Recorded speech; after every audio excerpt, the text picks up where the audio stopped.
Robert Duvall, who just passed away recently, right? And now the social media is filled with snippets of his interviews. I think that I've come to the conclusion now that you can start with zero in a scene and end with zero. You let the process take you to the result rather than going to the result. He says, I have arrived at the realization that I don't have to feel anything in particular at the start of a scene. I can show up as I am. I can start from clean slate and see what happens. That's Demidov. But what happens is very interesting. Can you imagine the kind of calm that Robert Duvall obviously has as a great actor, and young actors need to develop in order to have the guts to start from nothing, to start from where you actually are?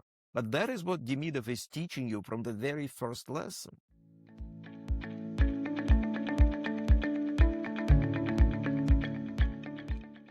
Hello, everybody, and welcome to another episode of Unlocking Creativity, Conversations in the Demidov School.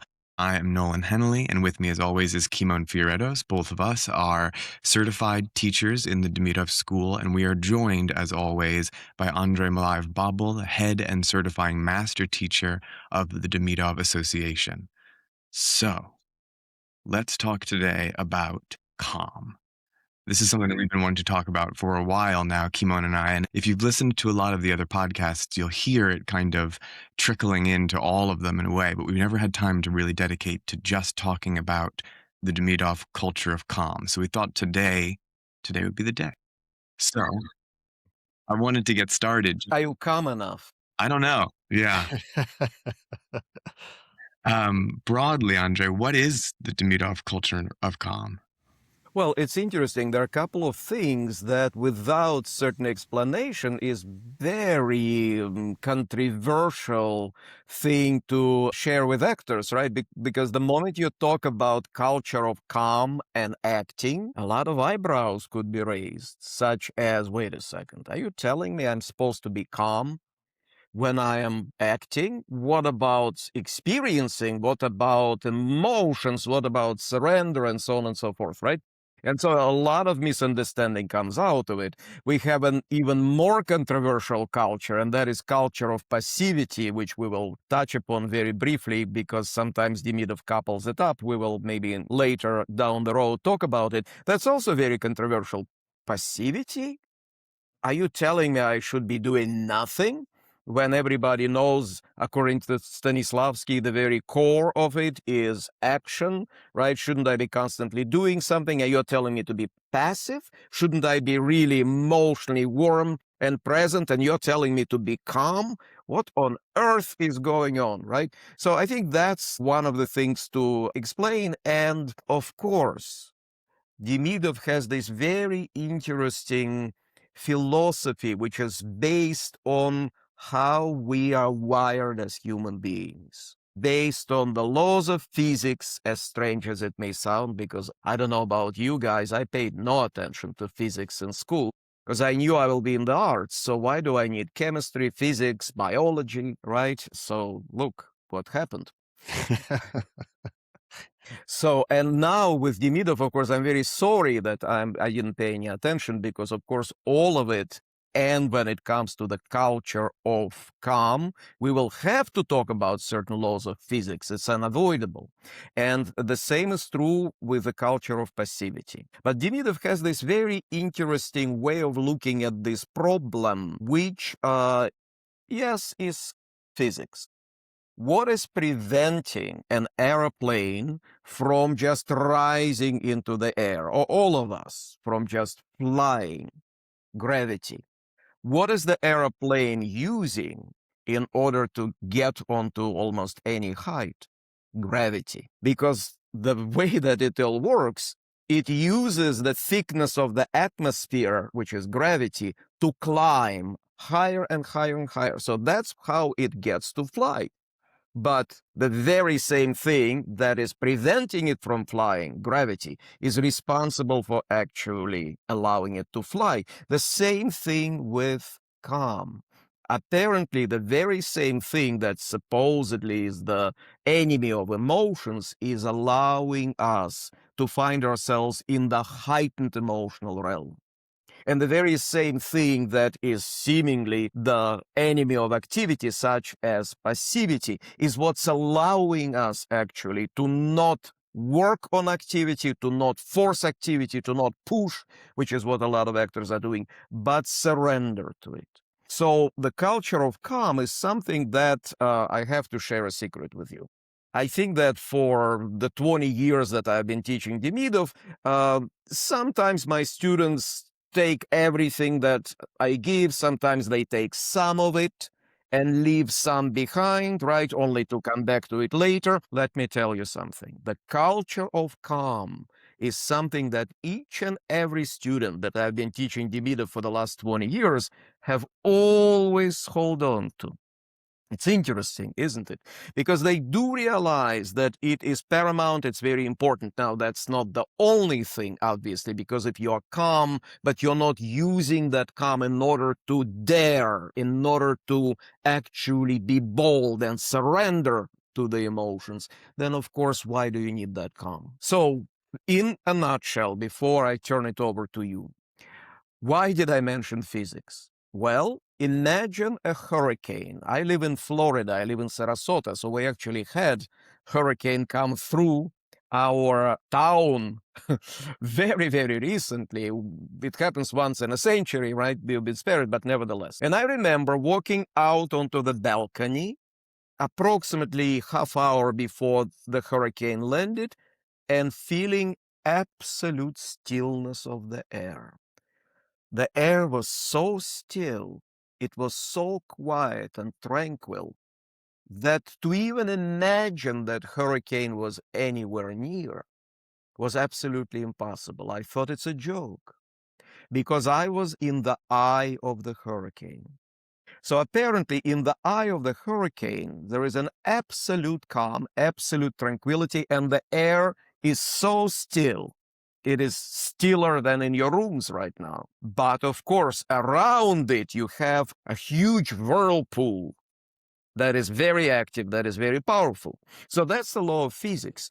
And apparently, for the creative emotions to take place, and especially for heightened emotions, you do need to establish that absolute calm, tranquility at the very core of your center, which according to Demidov is our solar plexus. So if you know how to achieve the deep, profound, powerful state of calm at the very core of your creative being, then around it, you can green light all kinds of emotions, heightened emotions, Shakespearean emotions, if you wish. But you do need to ground yourself in absolute calm, not to be emotionless, but on the contrary, to allow for the emotions to surge, to allow for the emotions to take place, to actually take over, if you wish. Beautiful. Andrei, I loved when you said the eye of the hurricane, and then it kind of reminded me the eye of the actor, spelled differently, of course, but yeah, it was very interesting. Hearing about the culture of calm, some people that hear this podcast and come from different disciplines might equate the culture of calm with the relaxation of Stanislavski or the relaxation of the method, right? And we're not talking about that. We're not talking about We're the not talking relaxation. about that because that's partial, lukewarm, very treacherous state for an actor. Because what happens when you got the actor relaxed according to Stanislavski's standards, what happens is outwardly they look rather relaxed. But because relaxation is not deep and powerful, profound release that is achieved with the Demidovian sleep of the body, or the great sleep of the body, which is much more profound and fundamental than any relaxation, right? Because Stanislavskian relaxation is very partial. What happens is you still have a lot of tension or some tensions lingering inwardly that Stanislavskian relaxation cannot get to because it's somewhat peripheral. It does not allow you to release the deeply seated, powerful, lingering tensions. And what happens is the actor is seemingly relaxed. So you're not looking there for the reason behind the issues, while for some reason imaginary circumstances are leaving that actor completely cold. That actor is indifferent to the imaginary circumstances, and the director does not understand, or the teacher, what is going on, because seemingly that actor is not tense. They're quite released. They should be responding to these imaginary circumstances very powerfully, but for some reason these circumstances don't touch them. And they're not realizing that while they are seemingly relaxed, they are not truly, deeply, and profoundly released on the inner level. Demidovian culture of calm, with that very powerful device of the great sleep of the body, it gets to the very core of these lingering tensions, releases them. That's why we're talking about the very center of our artistic being, our solar plexus, right? It actually gets to the kind of unease, jitteriness, and tension that can be present at the very core of our solar plexus, at the very core of our being. It releases that too, substituting it with that divine tranquility, with that divine calm, so to speak.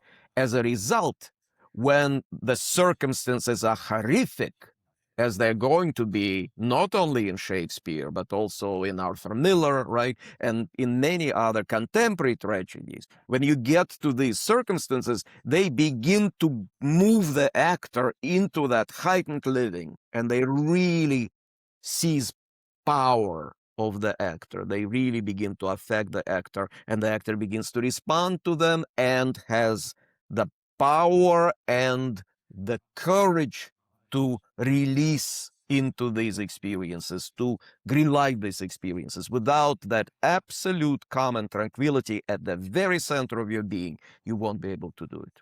Mm-hmm. So that means that the culture of calm and all the heightened technique exercises that might come with it allow the actor to be, in a sense, without defenses, without an armor, without being vulnerable and being open enough for things to happen to them. And is a vehicle to heightened emotions. Gentlemen, frankly, to play lukewarm contemporary drama or something like that, or naturalism, you don't need that.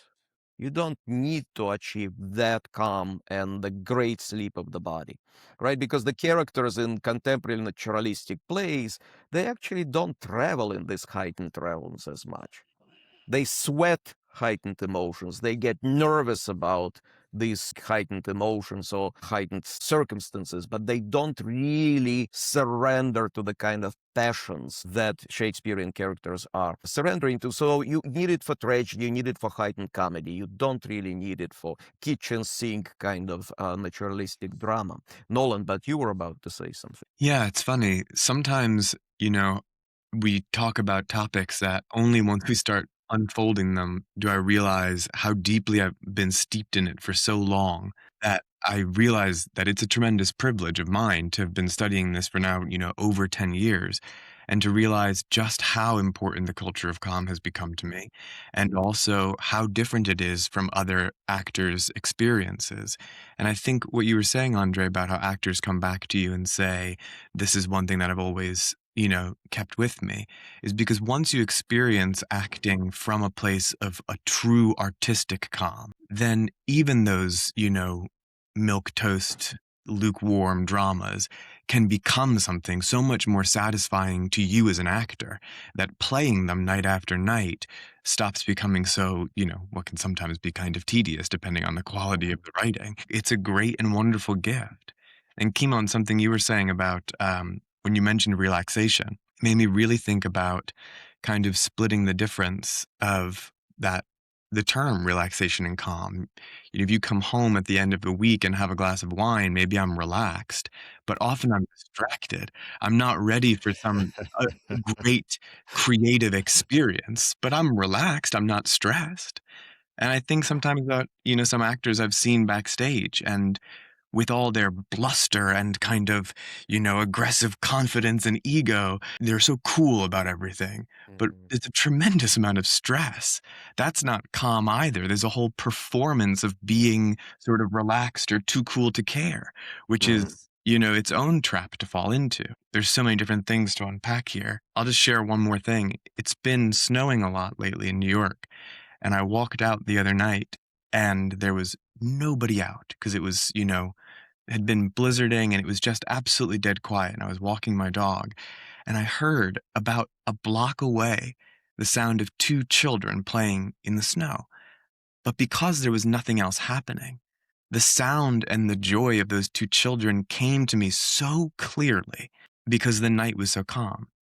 And now that we're talking about it in New York, that probably happens all the time. I just don't hear it.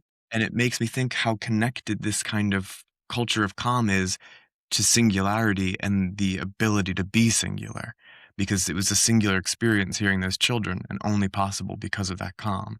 So I wondered, Andrei, if you might talk about that connection a little bit. Yes, that connection is profound. Thank you, Nolan, for bringing it up and being so observant and connecting it with the culture of calm on one end and with a singularity, right? Demidov doesn't say culture of singularity, but singularity is a huge part of the Demidov school. So what you are saying is that usually 24/7, so to speak, right? Okay, maybe not at night when conditions are very different, we're asleep, right? And you know that our imagination is the vividest when we're asleep. Does it have something to do with the fact that when we're asleep, our muscles are completely released, not just relaxed, but deeply released? And our brain, of course, is capable of the kind of vivid imagination that is hallucinatory, basically. So that is a very interesting phenomenon. It's not by chance that Demidov talks about the great sleep of the body. So that's when our imagination is at its vividest. But what you are saying is that children are playing all the time. We don't hear them all the time, right? That means that how much noise are we experiencing at any waking moment of our being that is preventing us from receiving things, and certainly preventing us from receiving things singularly. Why is it that we need that singularity? Because when an actor is singular, one thought at a time, one emotion at a time, one physical sensation at a time, then of course the audience is completely with them, because only then they're truthful. Think about it, when you are split into different thoughts, different physical sensations, different impressions that are bombarding you, when you want to do 5 different things at a time, it's chaos. It's noise. It is not something that the audience can really connect with, because the audience imitates everything we feel, think, and even physiologically experience. They too find themselves not just split, but splintered into 10 different pieces, 20 different pieces, and they don't find that actor convincing. They don't know why. They don't find that actor convincing. But at the core of it is the fact that that actor is not singular, is not truthful. Truthful is being singular, being at one with yourself, being at one with one thought at a time, one mood at a time, one experience at a time. And the next second, your mood, your experience, your thought may be polar opposite. But that's going to happen next second. So it also has a lot to do with being here and now, right, gentlemen? Not being how most actors are, at least one step ahead of themselves. And frankly, mostly playing the end from the beginning. So that's also complete lack of singularity. But how do I make sure that what happens next second is not there yet, and I'm fully grounded in what's happening here and now? That's singularity. But when I'm not calm, I am bombarded with thousands of different thoughts, impressions, sensations, urges at a time. I do not have the power to hear the predominant one. I do not have the power and the kind of stillness at the core of my instrument to surrender to the predominant experience and to be singular and therefore to be truthful. Instead, I'm dubious. I'm split. I'm splintered. I am not watchable and I am not followable. I know there is no such word, right? But you cannot follow that actor because that actor is in 10 different places simultaneously. And the audience that mimics the actor emotionally, physically, and psychologically, they have that split at the core of their being. And they feel bored. They feel that the acting is lacking something, although what is it lacking? I have no idea. This actor looks very credible. Oh, it's probably the writing. Probably the play is not good. Nothing wrong with the play, right? So it's interesting how many things audience blames instead of blaming the actor, right? Directors, writers, right? Because for as long as the actor is doing something with some aplomb, with some bravado, right, as you mentioned, guys, and seems relaxed, the audience buys it and says, well, that's a credible actor. That's a professional actor. Why am I not enjoying it? Right? Why am I not really immersed? Well, because that actor is not singular, because at the core of their being, there is no calm, and therefore they cannot singularly surrender to whatever it is that they're currently experiencing. So, what then is the way to, get to that place of calm? How does Demidov suggest that we achieve this, if we can agree, which of course we do, that we definitely need it? Nolan, you live in New York, so you know that very famous joke, right? Two pedestrians meet and one asks another, how do I get to Carnegie Hall? And the answer is practice. So that's the answer. Practice, practice. Demidov has a lot of exercises that belong to ultimately intimate work. He calls it that. When there is you and nobody but you. When it's just you. And in the sanctity of your studio, of your house, of your apartment, of your room, you are working on things that are so minute, so detailed, so complex, so fine that any noise would kill it, right? You being with the ensemble, you being watched even by your facilitator would be distracting. You'd have to really notice the slightest, tiniest things that are happening. And Demidov is offering you these very detailed exercises in surrendering, learning how to surrender, training how to surrender to sensations. Also, of course, the exercise in the sleep of the body, the great sleep of the body, losing the body, putting the body to sleep, is very fine because you are on one end trying to lose the muscles. Frankly, between you and me, it's not the body that you're trying to put to sleep because your imagination is physical. You don't want to put the body to sleep so that it no longer can imagine things for you, because we imagine things with our bodies, with our movements, with our sensations, right? With our small automatic movements and so on and so forth, with our thoughts that are also physical. It's the muscles that we're trying to put to sleep, gentlemen, because the muscles are designed to turn us off. The tension is actually there to lessen our emotional involvement. What happens when you get very angry?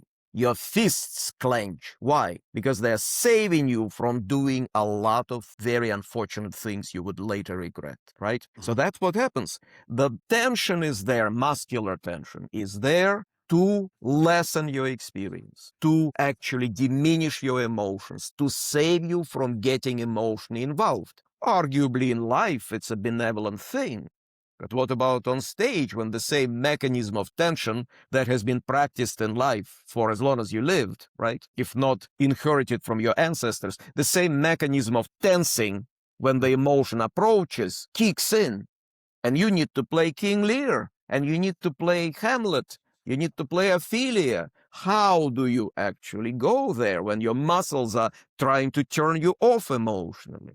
And that's what Demidov does through his technique of great sleep of the body, putting the body to sleep. You lose the muscles. It's the muscles that you are lulling to sleep. But there is one treacherous thing. As you are losing the muscles, putting the muscles to sleep, you can also accidentally put to sleep your spinal cord, your brain, and then it's going to be real sleep. not the Demidovian sleep of the body, right, where the brain is very awake and very imaginative physically, of course, not visually. Our imagination as actors is physical, not visual. So at the very same time, if the brain goes to sleep, well, then it is sleep. It's not the great sleep of the body, right? So how to watch your spinal cord and make sure that it remains awake while you're putting the body to sleep, you are following me. It's very painstaking, minute, subtle work. And there is subtlety to everything that comes with Demidov's heightened technique, especially these intimate exercises. But the results, of course, are very powerful.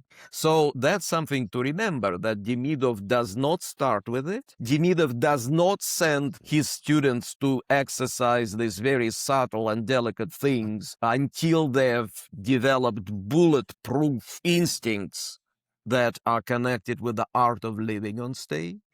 And only then he begins to introduce it, because without the foundation, heightened technique and the great sleep of the body and the culture of calm have a lot to do with heightened technique.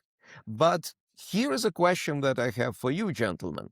Let's not worry about the heightened technique at the moment, which is obviously needed, as Nolan said, to enhance even kitchen sink drama, but certainly is indispensable when it comes to tragedy. Where does the culture of calm come in the very first steps? Because it does. Remember, Demidov is introducing the whole complex of actors' process from day one during the first class. And he's very insistent that you cannot divide the indivisible actor's process into elements, and you cannot train them separately. That means one thing: we are practicing calm and the culture of calm from day one. But we don't work on the great sleep of the body, but we don't say even the word calm. But where is it that from day one, if Demidov truly introduces the entirety of the process, indivisible and complete from day one, where does Demidov introduce the culture of calm? In the exercises known as etudes, or questions and answers, from the very first steps. Not an exam. You already have your certification, but No, I mean the I would culture of love to, calm. but I would love to hear. Nolan. You know, I think this might not be the answer you're looking for. Maybe it is, Andrei. But two things immediately came to mind. One, a little bit more anecdotal, and then one, perhaps more practical. I think one of the ways that there's a kind of scaffolding or support structure for the culture of calm, even in the early etudes, is simply the way that the text is assigned. Because the teacher says, this text doesn't matter. It's just blah, blah, blah. These lines are, look, I'm writing them right here in front of you. And that, to me, tied up to the sort of famous thing that you've quoted to me as saying, which is that I have nothing to teach you. It's just that he spoke that to his students when they first came in. And, you know, he goes on to complete that sentence, and there's more to it than that. But what a tremendous drop in pressure that must have been for the students who thought they were going to be meeting someone so intimidating. And for him to say, I have nothing to teach you. Most of what we're going to do, you already know how to do and have been doing all your life. What a tremendous weight off your shoulders, you know? And so those would be two things I think kind of scaffold that culture. Bravo. Yes. Kimon, what do you have to add to this? Well, the way we assign, and for me, I'll add a couple of things more. Assign the words, right? Yeah, assign the words, lines, or the stage directions. Okay. The blah blah blah that Nolan very very nicely said. For me, it's also the fact that he starts by saying, we're going to be doing the simplest of things, It's just a going to be question a and an piece of answer. cake, right? Yeah, it's going to be the easiest thing in the world. Then in the process, it's also the emptying that will gradually bring you there. But for me, Andrei, I wanted to add this. For me, I've realized during these years that the culture of calm there is a transference to it in your everyday life. So it also transfers in your teaching. So it starts with the teacher sometimes because he's already calm. He's not putting any pressure into it. He's looking at you with the kindest of eyes, and he's looking at you with the calmest of eyes.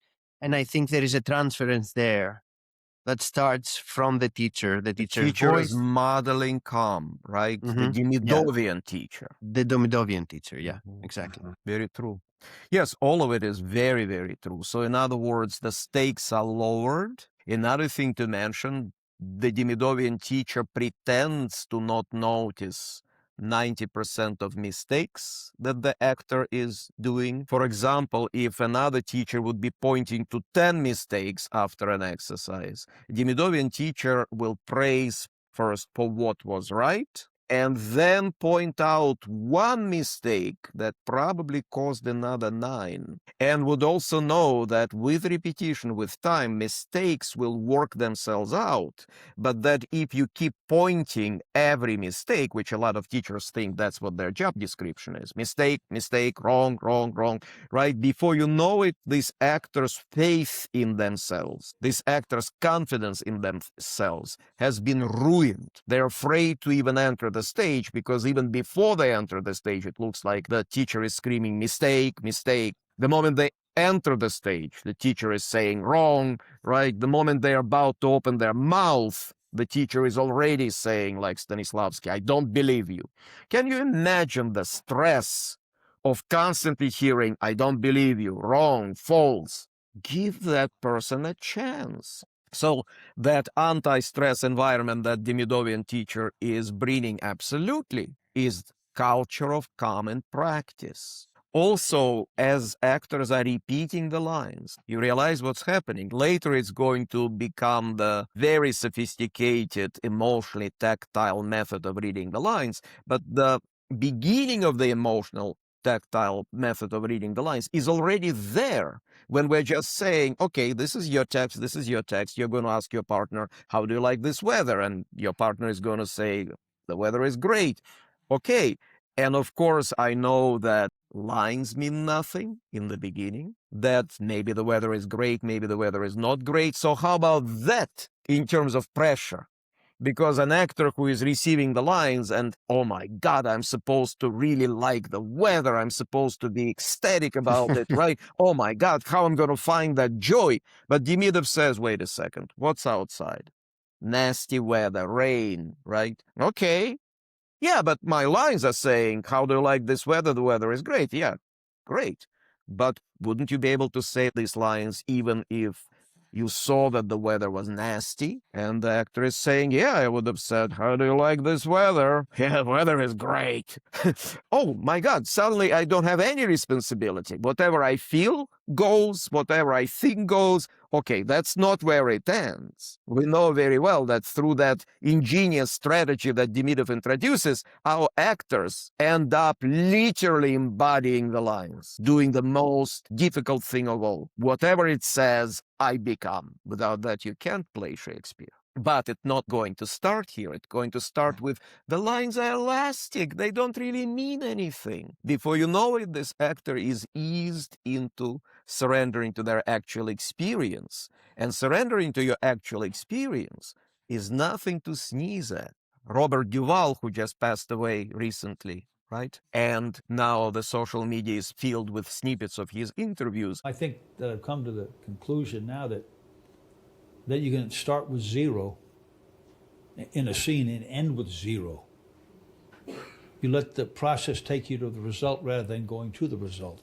So you can just, I mean, a lot of people, you get backstage, they get into the emotion, you know, but I think that you sometimes if you come in with nothing and just see where it goes, like life, then if something good happens, something that's really valid, because you allowed yourself to not push it, then you could be rewarded around the corner by something else very valid if you don't violate by pushing, I think.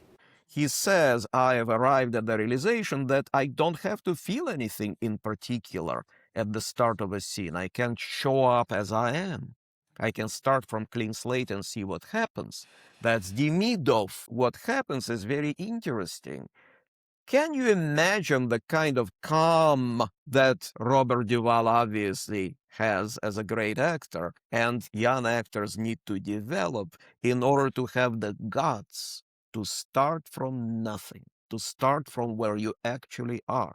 But that is what Demidov is teaching you from the very first lesson. So yes, in many ways that we have mentioned, and in many others, the culture of calm is exercised by Demidov without ever naming it from the very first day, because Demidov says very clearly, If you delay exercising even a single aspect of your process until day 2, it's too late.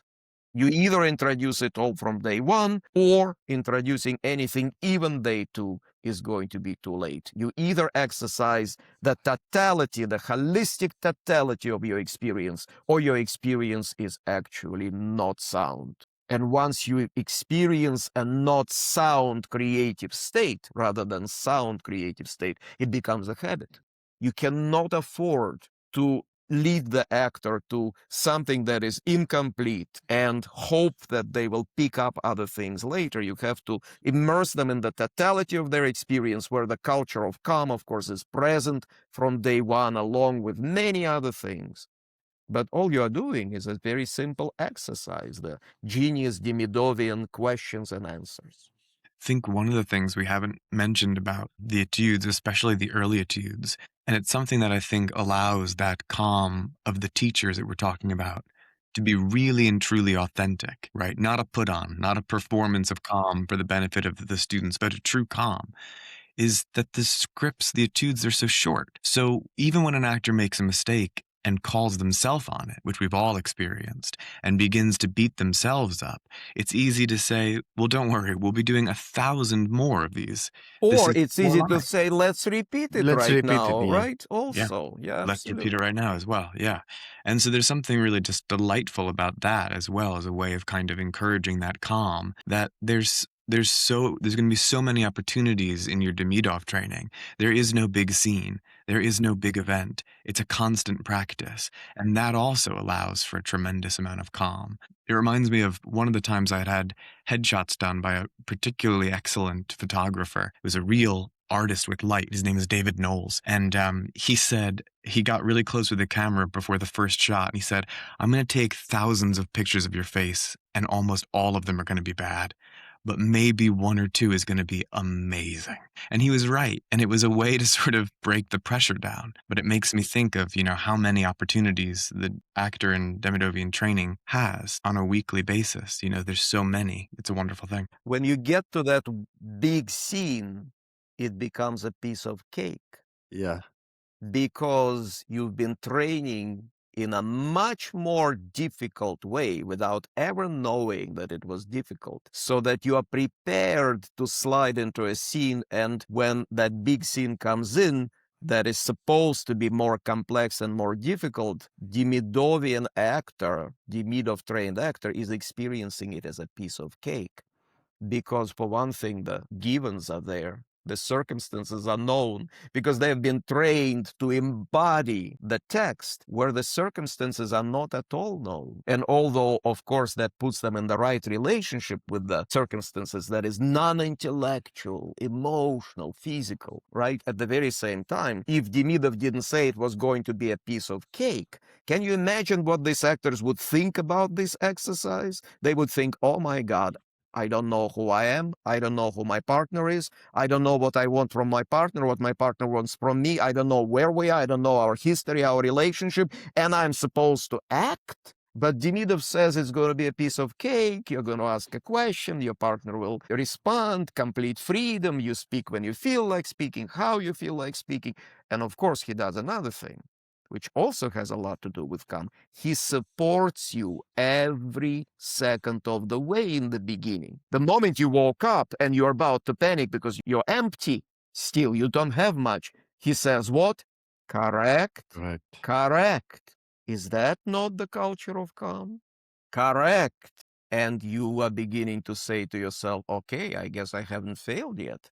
I don't do much, I don't feel much, but I guess it's okay. Starting from scratch, right? Speaking about Robert Duvall starting from scratch, I guess it's okay to feel not much, right? And then I kind of green light some movement, and again, my teacher is saying, correct, correct, take your time. The Demidovian take your time. Is it not the culture of calm? I just wanted to exactly say what you said, Andrei. The way he kind of uses language, it's going to be a piece of cake. And the way he doesn't use language, and he never says concentration, for instance, which is something that if somebody hears, they're going to strain in a second. If somebody says the word, you need to concentrate, I'm going to give you a line and now you need to concentrate, and you're going to strain. Or what if somebody says you need to be calm? Even worse. Relax. Relax, yeah. You see, but he never Yeah. mentions it. He No. never mentions that word. Never ever. It's amazing. One quick thing that I was thinking is about this transference to real life when an industry usually asks you to have a thick skin. And I think the culture of calm is that switch that allows you to be without any defense when you need to be, and then go back to your life if you have to. So I think it's so, so, so important. Very important to practice it, absolutely, to balance your sensitivity, so to speak, right? And to give you courage to green light that sensitivity. Yeah. But here is just a very quick word about the harmful calm. That is the indifference of a craftsman who has been on stage for a very long time, knows that the audience doesn't really see a lot of things, understand a lot of things, that they tend to erase the actor from the picture if the actor is not 100% truthful in the first 15 minutes, substitute them by their imagination, and complete the picture with their own imagination on behalf of the actor, who leaves a lot of gaps, of course. And these craftsmen, they absolutely exploit it. They no longer have rapid heartbeat when they're about to enter the stage, which, by the way, does not contradict the culture of calm.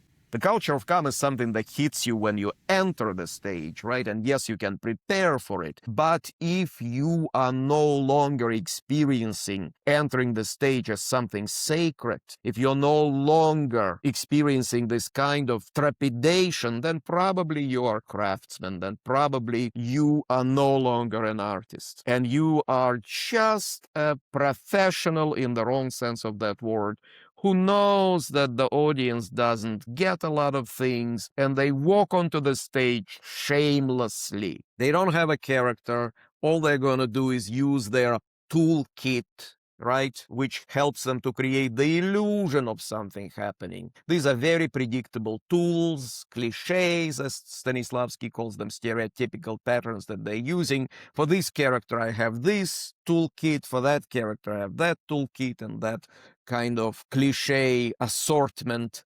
And that's all. And I'm completely calm. But that is the calm of indifference, the calm of a craftsman who no longer cares. And that's a completely different thing. A lot of older actors whose feelings, unfortunately, dull down a bit with time, right? Who have been there, yeah, they were quite excited and worried, and they were absolutely experiencing in their younger years, right, that trepidation, that excitement, and then gradually all of it dulled down, and now they are walking onto the stage and you're amazed. Wow, how natural they are, how they feel at home on stage, right? If only I could do that, the younger actor says. And God forbid you get there, because that's just death.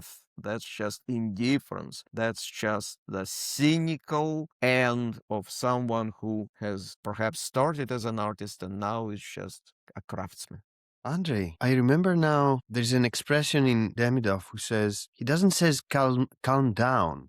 He says calm over. Come over, yeah, because you have to cross a threshold. Calm right? down, that's Stanislavski's relaxation, right? Mm-hmm. But you have to cross a threshold of calm and go into deep, profound, divine calm, which is, of course, much, much, much deeper. And very quickly, because I'm suspecting Nolan will be asking us to wrap up soon as our leader, right? Something about also Nolan's observation that deep and profound calm, it silences the clutter, it silences the noise that prevents us from hearing the most important thing. So, of course, that clutter is constantly following us in life. And there are two sets of circumstances that are always going to be present: the circumstances of the actor I'm on stage, or I'm in front of the camera, I'm on a set, hundreds of people are watching me, the lights are blinding me, right? I can see things that don't belong to my imaginary reality because I see my partners off stage, I see the stage manager, right? I see that the set has nothing to do with where I'm supposed to be at the moment, and so on and so on. Everything is fake, makeup, everything is screaming at me. You are an actor, you are in the middle of a performance. And my imagination, which is supposed to, of course, evoke completely different time, place, setting, people, who are next to me are not supposed to be, of course, my colleagues, right? They're supposed to be my mother, my fiance, my arch enemy, and so on. So all of that is hanging on a thread while everything is screaming, you're an actor, you are in performance. So the culture of calm actually does very interesting thing. If you really lose your body, which again is not something kids don't try it at home, right? It's something that is very intricate and shouldn't actually be the beginning of the training. The beginning of the training is the kind of culture of calm that we never even mentioned, right? You need to ground yourself in the process. Then culture of calm will do something to you. If you're not training regularly with an ensemble, then you are not grounded in the process, and the culture of calm is actually not going to do much because you're not going to follow the process of a creating actor, of the actor creator. And the culture of calm is not going to have the same profound effect upon your acting. So when you are actually in that place of divine calm, interesting thing happens. The reality of the actor goes onto a back burner, and the imaginary reality of the character comes onto the front burner, which is exactly where you want it to be if you want to be present, if you want to be immersed, if you want to be creating. That's another thing that happens. I remember, and I told you that story probably sometime, that during one of the performances I've done at the university of a one-man show that I've been doing for a while, I lost the body before the performance.